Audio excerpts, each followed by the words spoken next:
بسم الله الرحمن الرحيم.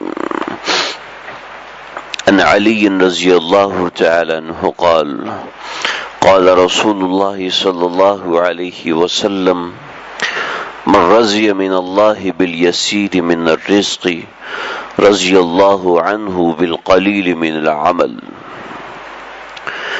سیدنا علی مرتضی رضی اللہ تعالیٰ عنہ سے روایت ہے کہ رسول اللہ صلی اللہ علیہ وسلم نے فرمایا، جو اللہ تعالیٰ کے دیے ہوئے تھوڑے سے رزق پر راضی ہو جائے، اللہ تعالیٰ اس سے تھوڑے سے عمل پر راضی ہو جاتا ہے. من رضی من اللہ بالیسیر من الرزق،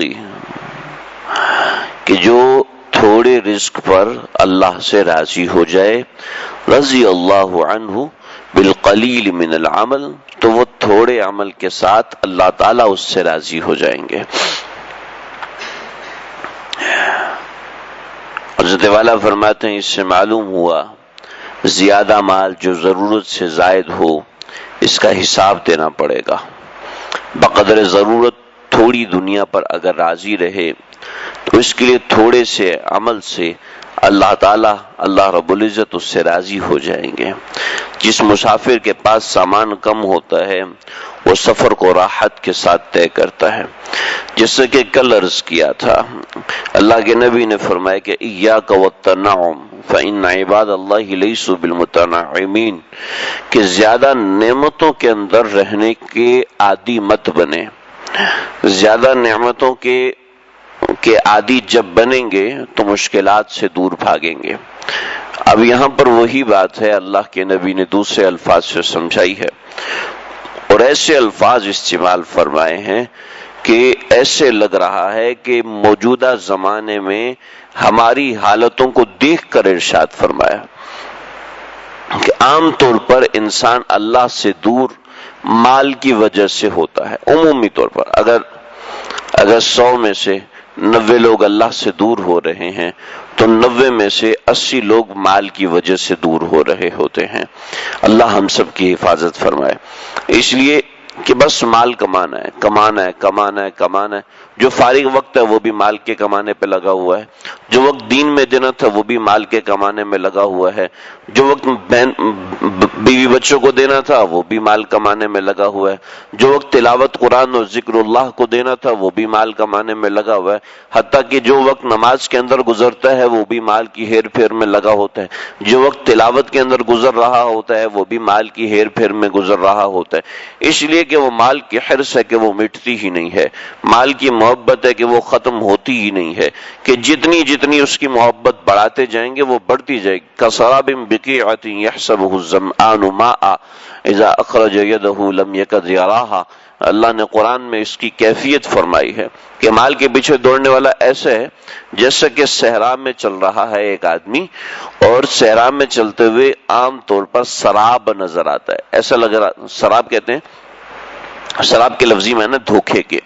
کسراب بقیع، ایک ایسا سراب ہے جو کہ دور سے آپ اگر لمبے سفر پہ جا رہے ہیں تو آپ کو سڑک پہ ایسے لگے گا کہ پانی ہے، حالانکہ وہ پانی نہیں ہوتا. جیسے دھوپ پڑنے کی وجہ سے سڑک سے ایک بھاپ سے نکل رہی ہوتی ہے، لیکن وہ قریب سے دکھتی نہیں ہے، دور سے دکھتی ہے، اور وہ ایسے لگتا ہے کہ کافی سارا پانی کھڑا ہوا ہے. تو کسراب بقیع، یہ ایک کھڑے ہوئے پانی کا سراب نظر آتا ہے. یحسبہ الظمآن ماء، کہ جو پیاسا ہے وہ اس کو پانی سمجھ کے اس کے پاس جاتا ہے، لیکن جب وہ وہاں پہ پہنچتے تو پانی وہاں سے نہیں آگے ہوتا ہے، پانی وہاں نہیں آگے ہوتا ہے. اور یوں کرتے کرتے کرتے کرتے وہ سراب میں گم ہو جاتا ہے، ریگستان میں غرق ہو جاتا ہے، لیکن اس کو پانی نہیں ملتا. بس دنیا کا مال بھی ایسا ہی ہے کہ کسی مقام پر کسی موقع پر جا کے اس سے پیٹ نہیں بھرتا. انسان کو نعمتوں سے فرصت نہیں ہوتی. جب تک وہ نعمتوں میں مبتلا رہتا ہے اس وقت تک اس کو اس سے فرصت نہیں ملتی. اس لیے بس جب بقدر کفایت رزق مل رہا ہے تو کافی ہے، نہیں یہ والا پروجیکٹ بھی لے لو، یہ والا پروجیکٹ بھی لے لو، یہ والا کام بھی لے لو، اور اس کام میں بھی شیئر ڈال دو، اس کام میں بھی یہ کر دو، اس لیے کہ پیسہ جتنا زیادہ ڈسٹریبیوٹ ہوگا دماغ بھی اتنا زیادہ ڈسٹریبیوٹ ہوگا۔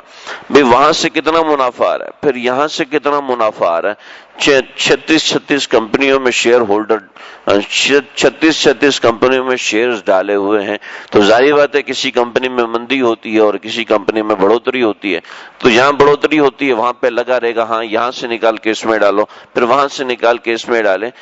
جب بقدر کفایت روزی مل رہی ہے تو 3 بزنس کھولنے کی کیا ضرورت ہے؟ بھئی مال کمانا منع نہیں ہے، مال کمانا کوئی منع نہیں ہے، لیکن اس کو ایک اصول ہو کہ یہ میرے دین کو نقصان نہیں پہنچائے گا۔ جب یہ حلال مال کمانا بھی دین کو نقصان پہنچانا شروع کر دے تو سمجھ لیں یہ وہ مال ہے جس کو اللہ کے نبی نے سانپ سے تشبیہ دی ہے، جو کہ توق بن کے گلے میں پڑ جائے گا اور نہ گردن کو دائیں جانے دے گا اور نہ بائیں جانے دے گا، یعنی آپ کے دھیان کو نہ دائیں مڑنے دے گا، ہمارے دھیان کو نہ دائیں مڑنے دے گا اور نہ بائیں مڑنے دے گا۔ یہ مال ایسی چیز ہے جو اللہ سے بندے کو بہت دور کر دیتی ہے، اور بندہ چونکہ رزق میں مبتلا ہوتا ہے، رزق کی عافیت میں مبتلا ہوتا ہے، تو سمجھتا ہے کہ میں اللہ کے قریب ہوں، حالانکہ وہ اس سے بڑھ کے اللہ سے دور کوئی نہیں ہوتا۔ اسی کو فرمایا کہ من رضی من اللہ بالیسیر من الرزق، کہ جو تھوڑے رزق پر اللہ سے راضی ہو جائے گا۔ حضرت ڈاکٹر عبدالحی عارفی رحمۃ اللہ علیہ اپنے زمانے کے بہت بڑے بیرسٹر تھے، تو اور بیرسٹری اس زمانے میں اتنی بڑی چیز تھی، قائد اعظم جیسے لوگ بھی بیرسٹر تھے، علامہ اقبال جیسے لوگ بھی بیرسٹر تھے، ایسے ہی ڈاکٹر عبدالحی عارفی بھی بیرسٹر تھے، کہ اس زمانے میں سب سے زیادہ چلنے والا کام یہی تھا۔ تو حضرت تھانوی رحمۃ اللہ علیہ نے فرمایا کہ میرے ایک دوست ہیں، وہ مال کے کمانے میں اتنے غرق ہیں، اگرچہ حلال کماتے ہیں لیکن وہ اتنے غرق ہیں، لیکن ان کو پتہ نہیں ہے کہ ان میں صلاحیت کتنی بڑی ہے۔ اگر وہ اس غرقابی سے نکل آتے ہیں تو اللہ ان کو بہت بڑا اعزاز عطا فرمائیں گے۔ چنانچہ وکالت چھوڑی، اور اس زمانے میں میڈیکل سائنس بڑے عروج پر نکل رہی تھی، اس زمانے میں ڈاکٹری پر گئے لیکن میڈیکل سائنس میں نہیں گئی، ہومیوپیتھک میں گئے، کہ ہومیوپیتھک کے وہ نیچے گرنے کا زمانہ تھا۔ تو حضرت ڈاکٹر عبدالحی عارفی رحمۃ اللہ نے ہومیوپیتھی پڑھی، اور ہومیوپیتھی پڑھنے کے بعد اپنا تھوڑا بہت روزی روٹی اس ہومیوپیتھی کی کمائی سے کرنا شروع کی اور وکالت چھوڑ دی، اور پھر اللہ نے کیا دکھایا کہ بینظیر اور جو آج کی پیپل پارٹی ہے، یہ ساری کی ساری قیادت حضرت ڈاکٹر عبدالحی عارفی رحمۃ اللہ علیہ کے قدموں میں آ کے بیٹھتی تھی۔ ہمارے بزرگ تشریف لائے تھے، انہوں نے واقعہ سنایا کہ حضرت ڈاکٹر عبدالحی عارفی رحمۃ اللہ علیہ کے پاس صدر ایوب آئے اور کہنے لگے کہ آپ ہمارے بیٹوں کا نکاح پڑھائیں گے، تو حضرت عارفی رحمۃ اللہ علیہ نے اجازت دے دی، اور حضرت عارفی رحمۃ اللہ علیہ کو جب لے کر گئے تو وہاں پہ ایک فوٹوگرافر آیا ہوا تھا، اس فوٹوگرافر نے تصویر کھینچی تو حضرت عبدالحی عارفی رحمۃ اللہ علیہ جلال میں آ گئے، اور اتنا سرخ رنگ ہو گیا کہ جیسے کسی نے چہرے پہ انار چھڑک دیا ہو۔ فرمایا چلو واپس، ہم آپ کے بیٹوں کا نکاح نہیں پڑھائیں گے۔ تو وہ فرمانے لگے کہ صدر ایوب ہم نے اپنی آنکھوں سے دیکھا کہ عبدالحی عارفی رحمۃ اللہ علیہ کے پاؤں میں پڑ گیا، ویل چیئر پہ تھے اور پاؤں پکڑ لیا کہ حضرت نکاح تو آپ ہی پڑھائیں گے، آپ مجھ سے قسم لے لیجئے، اس میڈیا والے کو میں نے نہیں بلایا تھا، یہ خود ہی آئے ہیں، حضرت آپ مجھے معاف فرما دیں۔ تو پھر اللہ تعالیٰ نے ڈاکٹر عبدالحی عارفی کو عارفی رحمۃ اللہ علیہ بنایا۔ شیخ الاسلام مفتی تقی عثمانی صاحب جیسے جن سے بیعت ہوئے کہ آج بھی وہ جو کام کر رہے ہیں سب عارفی کا فیض ہے۔ مفتی اعظم پاکستان حضرت مفتی رفیع عثمانی صاحب کہ انسان کو روزی کی قربانی دینا یہ سب سے زیادہ مشکل نظر آتا ہے۔ کہتے جب میں کماؤں گا نہیں تو کھاؤں گا کہاں سے؟ ہمیشہ شیطان انسان کو اتنی بڑی کر کے دکھاتا ہے، اور اللہ کے نبی چیز کی حقیقت سجاتے ہیں کہ دیکھو یہ روزی تمہاری نظر میں بہت بڑی ہے لیکن حقیقت میں وہ بہت تھوڑی سی ہے، اور تھوڑی سی کھا لو، تھوڑی سی کما لو تو اتنی بھی تمہاری زندگی کے لیے کافی ہے، باقی خود کو دین میں لگاؤ۔ میرے ایک ساتھی مجھے کہنے لگے کہ ہم دین میں کیسے لگ سکتے ہیں، ہمارا تو سارا ہر وقت کمپیوٹر کا کام ہے، ہر وقت کمپیوٹر کا کام۔ میں نے ان سے کہا دیکھو بات یہ ہے کہ عام طور پر مسجدوں والے لوگ یہ کہتے ہیں ٹھیک ہے آپ کام کرو، مسجد میں چندہ دے دیا کرو۔ میں نے کہا یہ کام نہیں ہے، کام یہ ہے کہ آپ اپنا دماغ دین میں دو، آپ نے 16 پروجیکٹ کیوں کھولے ہوئے ہیں جبکہ آپ صرف مشکل سے 13 کو وقت دے سکتے ہیں؟ تو آپ نے 16 پروجیکٹ لیے ہوئے ہیں اور ایسی جگہ اپارٹمنٹ دیے ہوئے ہیں آپ نے کہ جس کو فلفل کرنا آپ کے لیے ممکن ہی نہیں ہے، تو آپ اتنے اپارٹمنٹ کیوں دیتے ہیں؟ کیوں اتنا بڑا آدمی بننے کا شوق ہے آپ کو؟